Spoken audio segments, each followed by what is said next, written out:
Found one, huh? So today I want to talk a little bit about the importance of a board and train.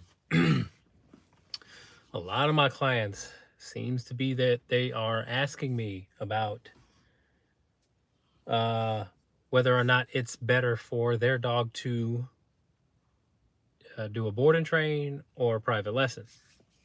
So I want to kind of clarify what I see and what I've known and what I've come to know about what program your dog should go to based on what the challenges are. And that's what it is. It's based on what kind of challenges you're having. So my rule right off the bat, right off the top of my head, is if your dog has any aggression, any reactivity, any separation anxiety, that's going to be more of an excuse me. That's going to be more of a in-home issue that is best solved or attacked outside of the home. Very similar to a person that needs to escape their environment in order to learn new habits. It's very hard to learn new habits amongst those tough behavior issues in its environment because the enablers are all also there, which are the owners. It's just like somebody that is addicted to a substance. It's best that they are away from their enablers and away from their old environment, away from all of the triggers that would make them relapse. They need to be away for a while so that they can, it's just easier to learn when they're not so comfortable, because being comfortable is sort of an Achilles heel of learning. Okay, so I want to say that you if you have any of those issues, a board and train is good for you, and I'm going to expand on why that is. Once again, it's really good for you because it's really good for the dog because they get to know someone new, which they are less likely to act dangerous in a dangerous way. They're less likely, but that doesn't mean that you can't solve or help the issue. Okay, so you might say, well, if they don't do it at home, then the dog must not. How can you fix it? How can you change it if they're not going to exhibit the same behaviors that they exhibit in their home environment? And while that makes sense on the surface level, it's just not it. The point of the board and train is the dog has got to learn a system with a person who knows how to keep the dog safe, themselves safe, others safe, other dogs safe. And it needs to be immersed in a very structured environment in order to diminish the anxiety, diminish the need to be aggressive. Because again, back home, all those triggers in its home environment is going to cause that reaction. And so they need not only a break from that pressure that they exhibit on a daily basis, sometimes a daily basis, sometimes a weekly basis, but they have to get away and they have to be open to learning. And the best way to do that is to go to an area where you're unfamiliar. You're more likely, again, to be receptive of what is being taught. Okay.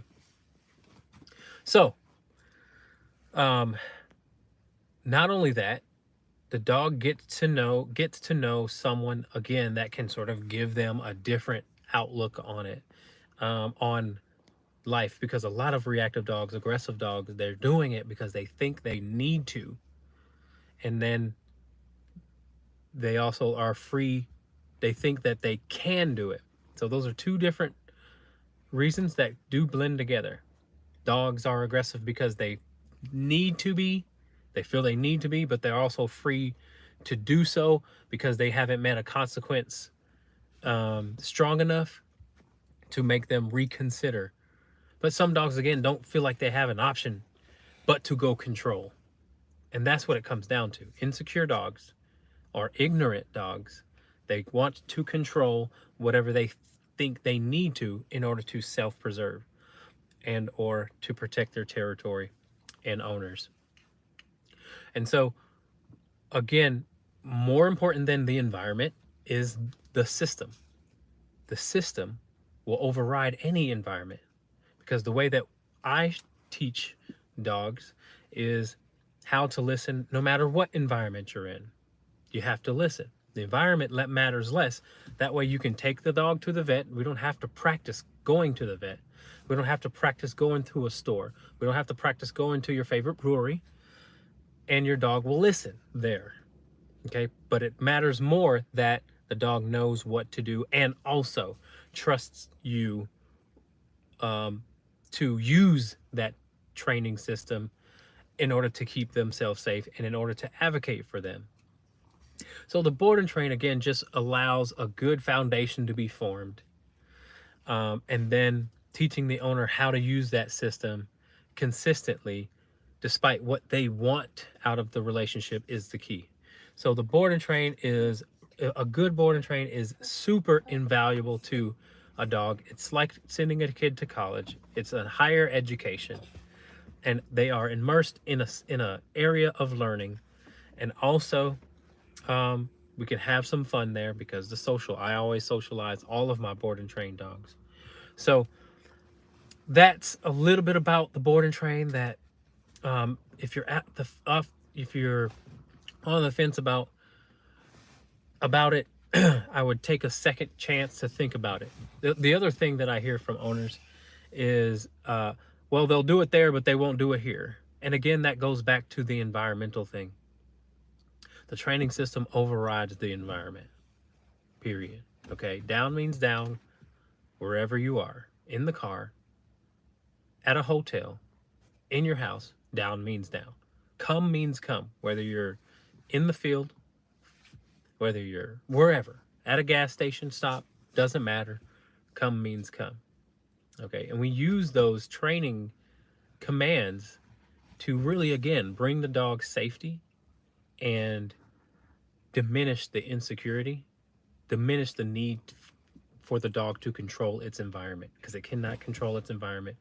It will, if it goes on, if it continues on this path of everybody is an enemy, anybody I walk by is bark, bark, bark. Every dog is that I walk by, bark, bark, bark. Mailman, bark, bark. Neighbor dogs, bark, bark, bark. All that stuff could lead your dog to be very much so injured and hurt. They can hurt somebody, they can hurt themselves, they can hurt a child, and then they can hurt you. So we want to educate the ignorant dogs because it keeps them safe. It keeps you guys safe. It keeps the community safe. And it also makes your dog more likable to the public. So many people have dogs that their families can't even visit them anymore because they just don't like the dog.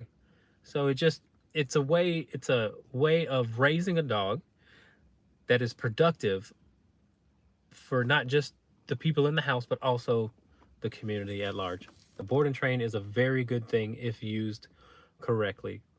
And it isn't easy on the trainer because we have to deal with really tough habits and dangerous habits if you're dealing with aggressive dogs like myself. So don't be apprehensive about it. They won't forget when they come back home.